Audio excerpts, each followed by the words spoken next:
तेरे लिए कोई और आया ना है, मैं आऊंगा।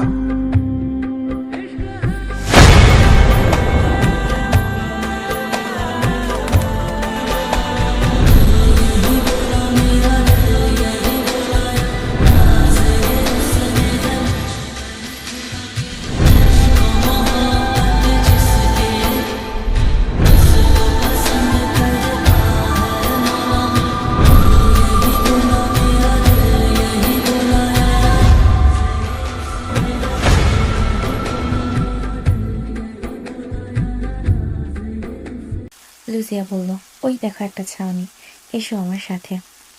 দেয়ালের সাথে টিন দিয়ে একটা ছাউনি বানিয়ে রেখেছে। ওরা দুজনে দৌড়ে সে ছাউনির নিচে গিয়ে দাঁড়ালো। আশেপাশে কেউ নেই, বৃষ্টির জন্য যে যেদিকে পারছে ছুটে চলেছে। লুজিয়া নিজের মুখের মেকআপ সরাচ্ছে, আর এইদিকে থেওং চুল ঠিক করছে। থেওংয়ের ভেজা চুলগুলো তার কপালের ওপর লেপ্ট পড়ে আছে একটা একটা করে। দেখতে ভীষণ আকর্ষিত দেখাচ্ছে তাকে। লুজিয়া থেওংয়ের দিকে তাকিয়ে নিজের চোখই সরাতে পারছে না। লুজিয়া মনে মনে ভাবলো, ওরে এত কিউট লাগছে। এর ভেতরে থেও লুজিয়ার দিকে তাকায়। লুজিয়ার সঙ্গে সঙ্গে নিজের চোখ সরিয়ে নেয়। লুজিয়া বলল, থেও, আমার কাছে রুমাল আছে, নেবে? থেও উত্তরে বলল, না থাক, আমার লাগবে না। দুজনের মাঝে বেশ খানিকটাই দূরত্ব আছে। থেও একটু পর পর লুজিয়ার দিকে তাকাচ্ছে। এরপর লুজিয়া বলল, এখন তো সন্ধ্যা, আর আমার মনে হয় তোমার বাড়ি ফেরা উচিত। থেও মাথা নাড়ালো। এর ভেতর সামনেতে একটা রিক্সা যাচ্ছিল। লুজিয়া তাকে ডাকে এবং সে রিক্সাতেই চেপে বসে। বৃষ্টি থেকে বাঁচার জন্য রিক্সাওয়ালা তাদের সামনে একটা পলিথিন দিয়ে দেয়। ওরা যাওয়ার পথে ভুট্টা পোড়া কিনে এবং দুজনাই খেতে খেতে বৃষ্টিতে যায়। এর ভেতর বৃষ্টির বেগটা যেন আরো জোরেই আসে। অঝরে বৃষ্টি নামে আরো। সেই বৃষ্টির পানি ভেতর অব্দি আসাতে লুজিয়া ঠিকমতো তাকাতেই পারছে না। থেও এক হাত দিয়ে লুজিয়ার চোখের সামনে ধরে। লুজিয়া অবাক দৃষ্টিতে থেওংয়ের দিকে তাকিয়ে থাকে। থেও তাকিয়ে বলে, কি ঠিক আছো? বলতেই হঠাৎ বিদ্যুৎ চমকে ওঠে। বিদ্যুৎ চমকানোর আলো লুজিয়ার চোখে পড়তেই থেও লুজিয়ার মাথা নিজের বুকে চেপে ধরে। লুজিয়া একদম স্তব্ধ হয়ে যায়। কিছু সময় পর থেও সজাগ হয়। সে ভাবছে সে কি করছে। সে দ্রুত লুজিয়াকে ছেড়ে দেয় এবং সোজা হয়ে বসে। রিক্সা থামে হোটেলের সামনে। থেও রিক্সা থেকে নামে। লুজিয়া রিক্সাওয়ালাকে বলে তাকে যেন তার ঠিকানায় পৌঁছে দেয়, কিন্তু রিক্সাওয়ালা মামা কোনোভাবেই রাজি হয় না। থেও জিজ্ঞাসা করে, কি হয়েছে? লুজিয়া রিক্সা থেকে নেমে বলল, আশেপাশে কোনো গাড়ি নেই, আর রিক্সাওয়ালা যেতে চাচ্ছে না, আমি তো বাড়ি যাব। থেও বলল, তুমি চাইলে আমার রুমে কিছু সময় রেস্ট করতে পারো, বৃষ্টি থামুক তারপর না হয় যেও। লুজিয়া একটু সংকোচ বোধ করছিল। থেও বলল, যদি তোমার সমস্যা হয় তাহলে আরেকটা রুম নিচ্ছি। লুজিয়া বলল, আরে না না, এগুলো কিছুই করতে হবে না। যদি রুমে থাকতেই হয় কিছু সময়ের জন্য, তাহলে কেননা তোমার সাথেই গল্প করি। আসলে আমি তোমার সাথে গল্প করতে চাই আরও কিছু সময়, যদি তুমি চাও। থেও বলল, কেন নয়, ওকে এসো, বলে তারা রুমে গেল। লুজিয়া ভাবছে, সে থেউংকে যে এত কাছ থেকে চিনছে জানছে, ও কি ওর প্রেমে হাবুডুবু খাচ্ছে? তারপর সে নিজের মনকে নিজেই শান্ত করে বলল, এই ভাগ্যও কি তার হবে? থেওং বলল, এসো, তুমি ফ্রেশ হও, একদম ভিজে গেছো যে, কিন্তু তোমার কাপড়। লুজিয়া বলল, আমি নিয়ে এসেছি সাথে, সবাইকে বলেছি ফ্রেন্ডের বাসায় যাচ্ছি। থেওং বলল, চোর আমি একা নাকি? তুমিও তো। বলে অট্ট হাসি দেয়। লুজিয়া ওয়াশরুমে গিয়ে ফ্রেশ হয়। সে একদম ভিজে গেছে, তাই সে একদম গোসল করে। কি আর করবে? চুল মুছতে মুছতে বের হতে দেখে থেয়ং ফ্রেশ হয়ে কফি নিয়ে বসে আছে। থেয়ং হাত বাড়িয়ে বসতে বলল লুজিয়াকে। দুজনে বসে বসে কফি খাচ্ছে, গল্প করছে আর হাসাহাসি করছে। থেয়ং হাসি থামিয়ে অবাক চোখে লুজিয়াকে দেখছে। লুজিয়া খেয়াল করতেই থেয়ং উঠে জানালার কাছে দাঁড়ায়। থেয়ং বলল, সত্যি আজ এত মজা পেয়েছি, আমার ফ্রেন্ডের সাথে ঘুরেও এমন মজা লাগে না। আসলে ক্যামেরা ফ্ল্যাশ থাকে তো, কিন্তু আমাদের ক্যারিয়ারের গড়ার পর আজ প্রথম আমি একদম নর্মাল মানুষের মতো ঘুরলাম, আর এই সব ক্রেডিট চাই তোমাকে। Thank you. লুজিয়া বলল, আরে না না, তুমি না আসলে হয়তো এমন কিছুই হতো না। লুজিয়া থেয়ং এর পাশের দেয়ালে দুজন মুখোমুখি হয়ে হেলনা দিয়ে দাঁড়ালো। তুমি যে আসবে আমি ভাবিও নি। আচ্ছা ওপাশে কি? বলে জানালা খুলতেই বৃষ্টি একদম ভিজিয়ে দেয় বেচারা লুজিয়া আর থেয়ংকে। একে অন্যের দিকে তাকিয়ে তারা হাসতে লাগে। লুজিয়া বলল, কি তোমার খুব হাসি পাচ্ছে না? বলে সে থেয়ং এর হাত ধরে টেনে জানলার সামনে দাঁড় করিয়ে দেয়। থেয়ংও বৃষ্টির পানিতে একদম চাপচাপা ভিজে যায়। এইবার লুজিয়া হাসতে লাগে। থেয়ং ওর হাত ধরে বারান্দায় নিয়ে চলে যায়। লুজিয়া বলল, থেয়ং কি করছো? থেয়ং বলল, কি লেটস ডান্স? বলে লুজিয়ার হাত ধরে কাছে টেনে আনে এবং তারা নাচতে শুরু করে। কে বলবে একজন সেলিব্রিটি আর একজন ফ্যান এভাবেও মিশতে পারে? আসল কথা হচ্ছে থেয়ং অনেক মিশুক একটা ছেলে। এখনো পর্যন্ত যারা সাবস্ক্রাইব করেননি তারা অবশ্যই সাবস্ক্রাইব করে বেল আইকন প্রেস করে রাখবেন, যাতে আমার আপডেট গল্পগুলো আপনার অবধি পৌঁছায়। এবং গল্পে লাইক আর কমেন্ট করতে ভুলবেন না। আপনারা যত বেশি লাইক কমেন্ট করবেন আমার গল্প দেওয়ার ইচ্ছা ততটাই বাড়বে। গল্পে আসা যাক। থেয়ং বলল, এই দিনটা আমার ফেভারিট দিনের মাঝে অ্যাড হলো। মেঘ গর্জন দিয়ে উঠল। লুজিয়া থেয়ং এর হাত চেপে ধরে শক্ত করে। এরপর থেয়ং এর দিকে তাকিয়ে হাত ছেড়ে দেয়। লুজিয়া বলল, আসলে মাঝে মাঝে মেঘ ডেকে উঠলে আমি ভয় পাই। থেয়ং বলল, ইটস ওকে, সমস্যা নেই, তারপর বলো। লুজিয়া বলল, আমি যখন ক্লাস 9-এ পড়ি তখন থেকেই তোমাদের ব্যান্ড পছন্দ করি। লুজিয়া ওখানেই থেয়ং এর সাথে নাচছে আর কথা বলছে। থেয়ং খুব মনোযোগ সহকারে লুজিয়ার কথাগুলো শুনে। লুজিয়া আবারও বলল, আমি যখন শুনি তোমরা আসবে, সত্যি আমার রাতের ঘুম একদম হারাম হয়ে গিয়েছিল। আর যখন ফাইনালি তোমার সাথে আমার দেখা হলো, উফ, হাই খোদা, আমি কি বলবো, আমি যেন আকাশে ভাসছিলাম। তবে এর পরের বার তোমার সাথে দেখা হলো না। প্রথমে ভেবেছি তুমি ভুলে গেছো আমাকে, কিন্তু যেদিন তুমি চলে যেতে লাগলে এবং যাওয়ার আগে আমার হাতে চিরকুট দিলে, আমি একভাবে তাকিয়ে লুজিয়ার কথাগুলো শুনছিল। সে বাচ্চার মতো করছিল। এত খুশি একটা বাচ্চা চকলেট পেলে যেমন হয়, ঠিক তেমন খুশি ছিল লুজিয়ার মুখে। থেয়ং এর চোখ সরছিল না লুজিয়ার থেকে। লুজিয়া আবারও বলতে শুরু করলো, আমার খুশি আমি প্রকাশ করতে পারছিলাম না।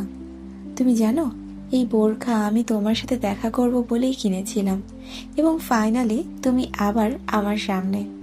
আমি যেন স্বপ্ন দেখছি। আমি চাই না এটা কখনো ভেঙে যাক। তুমি কত কিউট থেয়ং, আর তুমি আমার সাথে আজ এভাবে ঘুরবে আমি ভাবতেও পারিনি।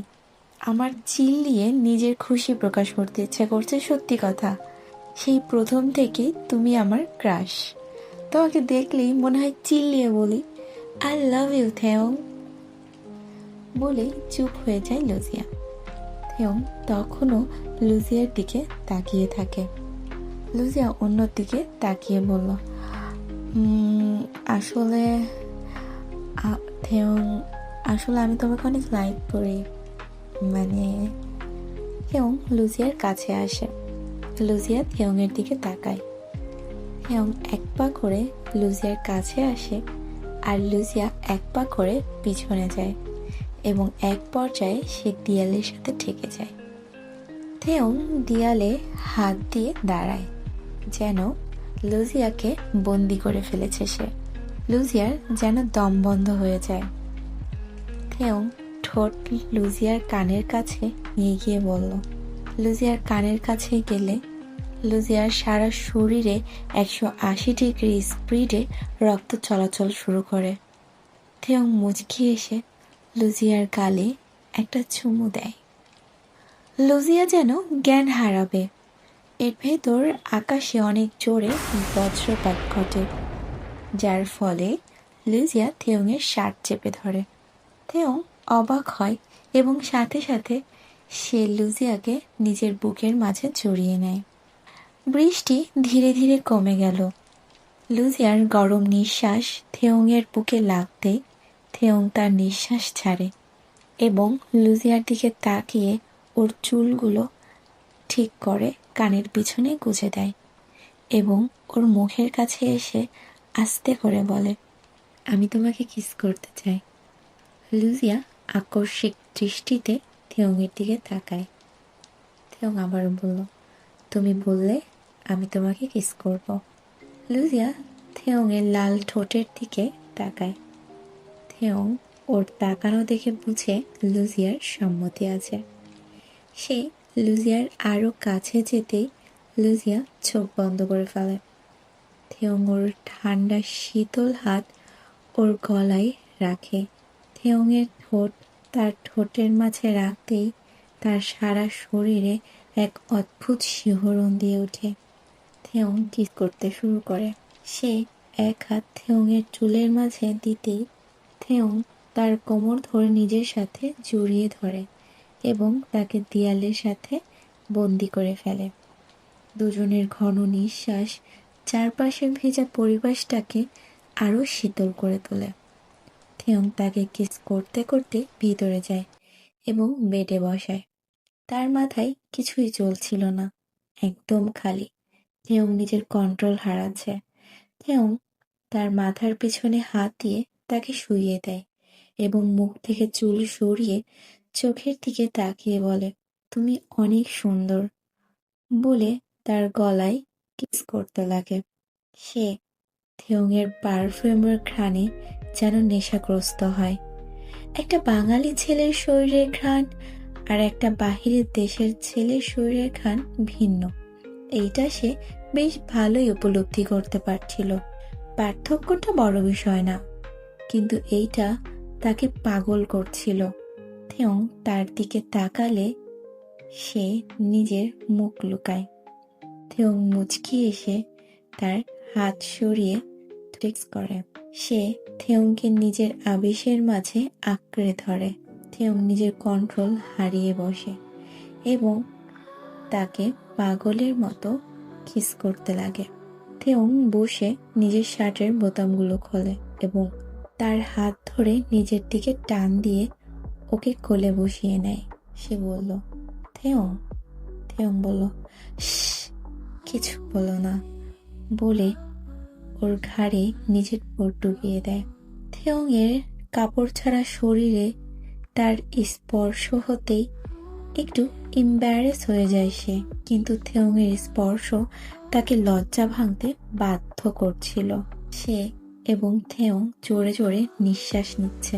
থেয়ং তাড়াতাড়ি তাকে শুইয়ে দিয়ে লিপস করতে থাকে এবং একটা পর্যায়ে গিয়ে সে তার পেট পাটে হাত দিতেই তার হুঁশ ফেরে। সে বলল, থেয়ংয়া, থেয়ং থেয়ং। থেয়ং বলল, প্লিজ ডোন্ট টক। সে আবারও বলল, থেয়ং স্টপ, স্টপ থেয়ং। বলতেই তার ফোন বেজে ওঠে। থেয়ং থেমে যায়। লুজিয়া কিছু সময় চুপ থাকে এবং বলে, থেয়ং, তোমাদের থেকে আমাদের কালচার একদমই আলাদা। এইটা তোমাদের দেশে খুব নর্মাল, বাট আমাদের দেশে সবাই এটা খুব খারাপ চোখে দেখে। আই এম সরি থেওয়া। থেওং বলল, ইটস ওকে। লুজিয়া বলল, আমার বোধহয় এখন যাওয়া উচিত। থেওং বলল, ওকে, ঠিক আছে। লুজিয়া বাসায় আসে। ফ্রেশ হয়ে শুয়ে শুয়ে আজকে সারাটা দিনের কথা ভাবে। ঘড়িতে তাকিয়ে দেখে 1টা বাজে। লুজিয়া ফোনটা নিয়ে থেওংকে কল দিল। থেওং বলল, হ্যালো। লুজিয়া বলল, হেই, কেমন আছো? থেওং বলল, ভালো। লুজিয়া আবার বলল, কি করো? থেওং উত্তরে বলল, এই তো শুয়ে আছি। লুজিয়া বলল, ও। থেওং দেখে নামজুন করে ফোন দিচ্ছে। থেওং লুজিয়াকে বলল, লুজিয়া, কাল আমার ফ্লাইট আছে, আমার ঘুমাতে হবে, হ্যাঁ? লুজিয়া উত্তরে বলল, কাল কি আমি আসবো? থেওং বলল, না না, লাগবে না। ওকে, ভালো থাকো, হ্যাঁ, বাই। বলে ফোনটা কেটে দেয়। আর এদিকে লুজিয়া থেওংকে ডাকতেই থাকে। লুজিয়ার মন খারাপ লাগে, আবার ভাবে হয়তো সে একটু ক্লান্ত। লুজিয়া ফোন রেখে ঘুমিয়ে পড়ে। থেওং নামজুনকে ফোন দেয়। থেওং বলল, হেই ব্রো, কি অবস্থা? নামজুন বলল, থেওং কেমন আছিস?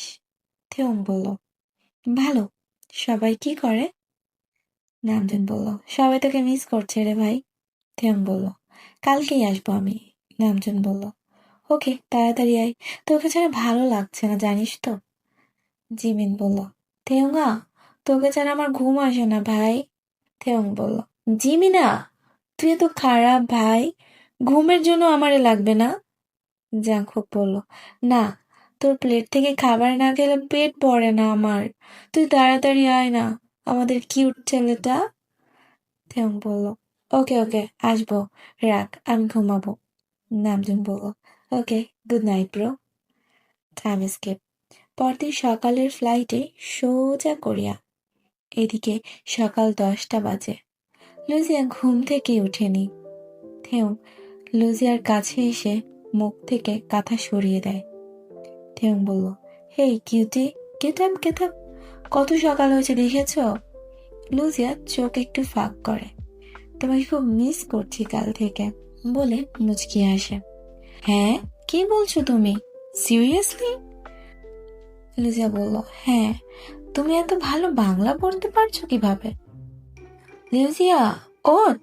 লুজিয়া। লুজিয়া বলল, আসো, তোমাকে জড়িয়ে ধরি, বলে হাত বাড়িয়ে দিল। পাগল হয়ে গেছিস লুজিয়া? বলতে লুজিয়া জড়িয়ে ধরে। আরে লুজিয়া, কানের কাছে জোরে করে ডাক দেয়। লুজিয়া বলল, এত চিল্লিয়ে কেন ডাকছো? আমি তোমার কাছেই আছি। লুজিয়া হেসে গালে চুমু দিয়ে তাকাতেই দেখে মাহি দাঁড়িয়ে আছে। লুজিয়া এক ধাক্কা দেয়। লুজিয়া বলল, আ তুই, কুত্তা, তুই এখানে কেন? মাহি বলল, জানোয়ার, কয়টা ফোন দিয়েছিস দেখেছিস? আমাকে আরেকটু হলে মেরে ফেলতি। আর কিস, কি, ছি ছি ছি। লুজিয়া বলল, ছি, তুই এখানে কেন? যা সর, বলে আবার কাঁথা গায়ে দিয়ে শুয়ে পড়ে। মাহি বলল, লুজিয়া, তুই সব ভুলে গেছিস, ওঠ না ভাই। লুজিয়া বলল, থেওংরে এনে দে, তারপর উঠবো, বলে মুচকি আসে।